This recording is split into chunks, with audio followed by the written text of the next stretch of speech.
ายดีสบายดีพี่น้อง มาค่ะบัน กิน ยำ ยำ เด้อมื้อนี้กินยำแม่มนกับแม่มอนเลี้ยงเหมือนเดิม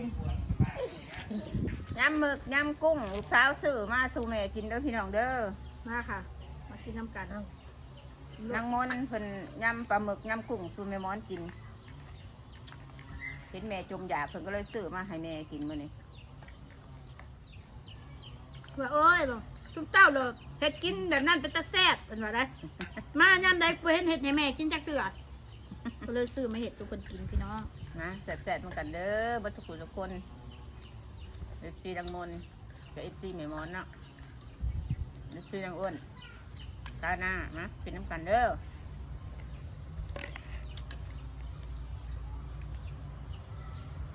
แซ่บได้ แซ่บเนาะ คอยเห็ดนะแซ่บอยู่แล้ว สองสาวยังบ่ทันแล้วธุระเด้อพี่น้องเด้อสาวน้อยกับสาวหล่าแต่งตัวอยู่ในห้องเด้อพี่น้องฮักอาบน้ำแล้ว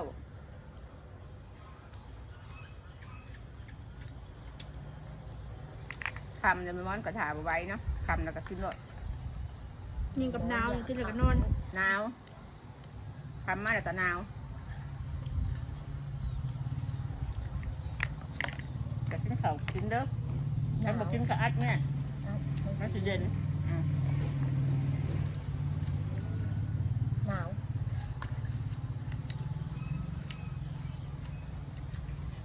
แซ่บบ่เฮ้ย แซ่บ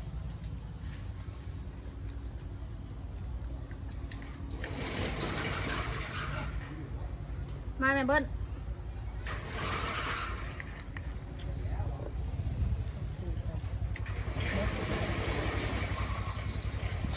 มดเนี้ยเหมือนถูกก็มีอยู่บ่เอาออกมานี่นะเหมือนถูกมดนะ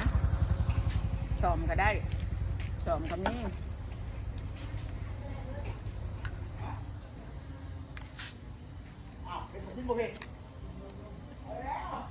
โอ้ยเผ็ดเราบดสนใจดอกอาหารแบบเนี้ยถ้าเรากินแล้วตำเราไม่กินแล้วคุกๆนั่นมันแซ่บเราปะ มากินดิบคิดเองได้ซื้อมานี่แก้วนี่ เป็นแทนมาให้พักหนึ่งก่อนมากเพื่อนนะเอฟซีเป็นฝากมาให้อะมึงแน่พักหนึ่ง ทำงานนะ กินเป็นอาทิตย์ยังบ่เบิดมันหักบริเซียบริยังเลยใส่ตู้เย็นนะ โอ้ยตักร้านมันก็ยังได้กินลายมือ อืม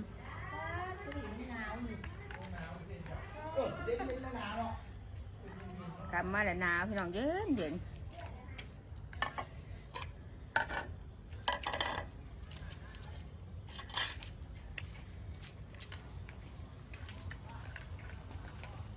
น้องขอเอาไปทำงัดค่ะไป หนึ่งจานเอาช้อนมา สบายดีเด้อพี่น้อง เอาบวงเอาช้อนมาเอาในแบบลวกเดี๋ยวเฮ้ยเอาหยิบเอาเด้อ ให้เบิ่ง ยิงเอาเด้อ จ้า แซ่บขนาด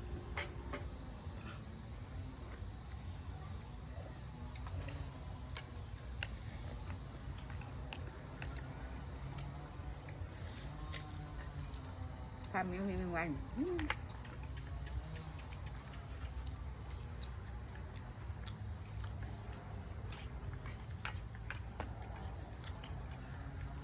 หนาวขับมาแล้วหนาวพี่น้องเอ้ยเย็นเย็น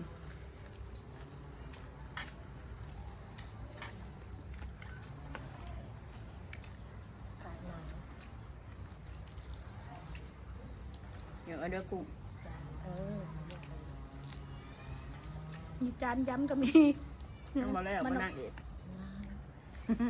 จานละจงไว้แล้ว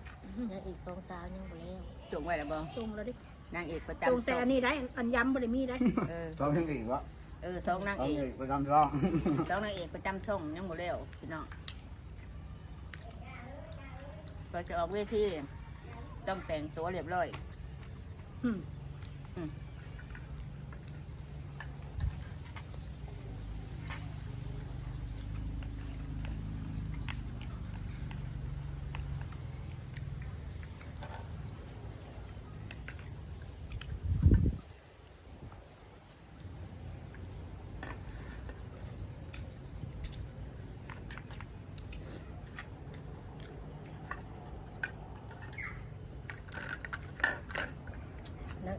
สาวนี่เลยสั่งเด้อ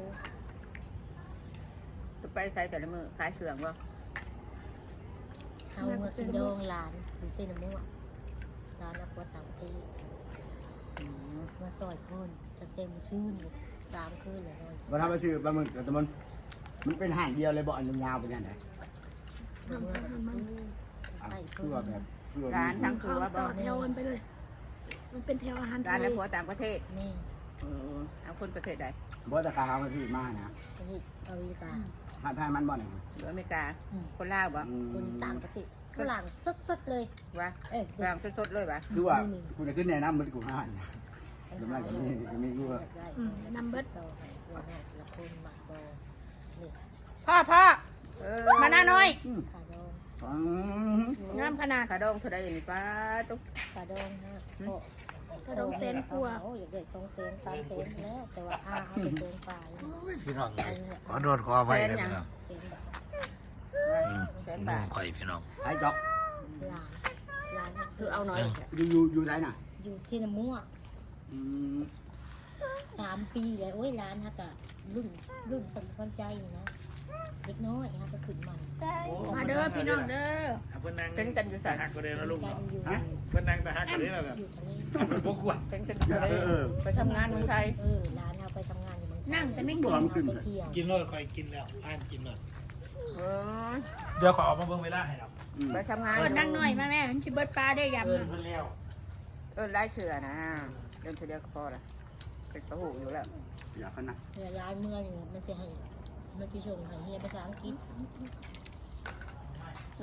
นางนี่ไปทำงานไทยเดี๋ยวไปเห็นฝรั่งอยู่ไทย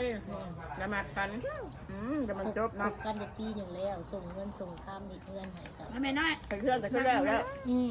แล้วแต่ทำ นับนะ เดี๋ยวสิเบิ่ง เนี่ย กล้อง ไปหาป้าเจ้า พลังกับมาบอกพลัง นับมาเลยนะเออ เอา จะได้พลัง เอาพี่น้อง จะมันจบเถอะเนาะแสดงว่าคนกับมากก็เรียกไปมาแต่ง จนหายจนหายวาน มาแต่งคนบ้านเขาเลยเนาะ มีภาษาเปรมานำจากภาษาเปรมาน จ้างภาษาแปลมาน ำเนี่ย ำจะมันจบเนาะ มีคนมาล่ามให้เลยนะ ถึงพลังดีอยู่ อะไรดีอะไร คือ มา ฝรั่งดีเออ และพ่อแม่ปะกันเลยเพิ่นอยากให้พ่อแม่กับ เอาคืนกันเลยลูกเคยสิจัดงานแต่งให้ใหม่ ท่านพ่อแม่คืนกันฮะจะมันจบเนาะ เพิ่นอยากให้คืนเอากันคือเก่าลูกเคยนะไอ้น้องทั้งเมียนี่ค่ะ เสร็จ นกหวายเมื่อน้อยทำนี้ก็ยา หลายมืดไปเลย หวายเมื่อว่าเปรภาษาว่าอันนี้ค่ะเป็นพี่นางอันนั้นเลยเป็นอ้ายการนกหวายเมื่อใส่เกียร์ แนะนำไปสัญญาณเลยเป็นคนนั้นคนนั้นเป็นคนนี้ ฝรั่งเขานิสัยดีอยู่แล้ว เขาประตูโจดอก เขาบางคนบอกรู้โตแบบว่าพ่อเหตุงานโยงกับเล่นน้ำได้มดน้ำไผ่กับจะตายผู้เฮา เขาสะอ่อนเฮาว่างั้นก็เขาเห็นบ้านเขาแล้วเขาสะอ่อนบ้านเขามีแต่เจริญแล้วเขามาเห็นเฮาแล้วเขา แล้วไปเบิ่ง เขาจะผูกพันไม่ตรีไหม เราผู้คนเนี่ยจะเอาใจเพิ่นเก่งนะมันเกี่ยวกันเด้ เกี่ยว เพราะว่าสไตล์นี่ไทยฝรั่งคนอยู่ไผอยู่มันเด้ เดี๋ยวแบบว่า มันไปไผไปมันเนาะลู แบ ก บว่าคือเฮานี่เนาะ บัดเฮาบัดเอาใจบัดนี่เนาะทางนี้มันเป็นยังสั่นเด้วัฒนธรรมเฮาน่ะ เอาผัวเจงเขาเก่งเก๋แล้วไม่อยากให้ผัวบ้านตา อยู่ไผอยู่มัน แล้วผัวบ้านว่าได้หนังสือให้แล้วก็ให้ว่าทางฝ่ายเมียนี่ได้ว่าตัวหลอกลวงคุณจะหลอกลวงผมไหมมันเขียนเฟภาษาไทย ยันทางเมียหลอกลวง ยันหลอกกันเลยน้องเขานี่หลอกเอาแต่เงินเลยมันโบเมนพอบ้านคาวีอ่ะพอบ้านพันธุ์เฮ็ดไฮ มันต้องเห็ดจดทะเบียนสมรสครับแม่ อยากจดทะเบียนสมรสแล้วเดือนหน้าเลยซื้อมาเฮ็ดทะเบียนสมรสอยู่ลาวแล้วอยู่พุ่นกับสิเฮ็ดแล้วให้เมียเนี่ยไปเรียนภาษาอังกฤษก่อนเท่าไรก็สิส่งให้เมียนี่เรียนภาษาอังกฤษให้มันเป็นให้มันอ่านได้เขียนได้ว่าซะ พรมาแม่พร พลัง แม่บอกอีพร เท่าไปได้แก่ไปแล้ว โอ้บ่ได้เท่าแล้วไอ้เบิดนี่ ไม่ทำให้จดสู้จดสู้ผู้งาม เมียบ่ได้ขายเขาส่งให้กำลังเพราะว่าตำรวจบ่ให้ขายแต่นี่ตำรวจยังนำอยู่ เดี๋ยวปิดกล้องให้ เขาบ่อยากให้ขาย เอาอันนี้พากันกินแซ่บๆด้วยล่ะเด้อมื้อนี้เด้อ โดย ย แล้วเราคลิวนี้มันสิยาวพี่น้องสวัสดีครับ จ้าบาย แล้ว กำแล้วพี่น้อง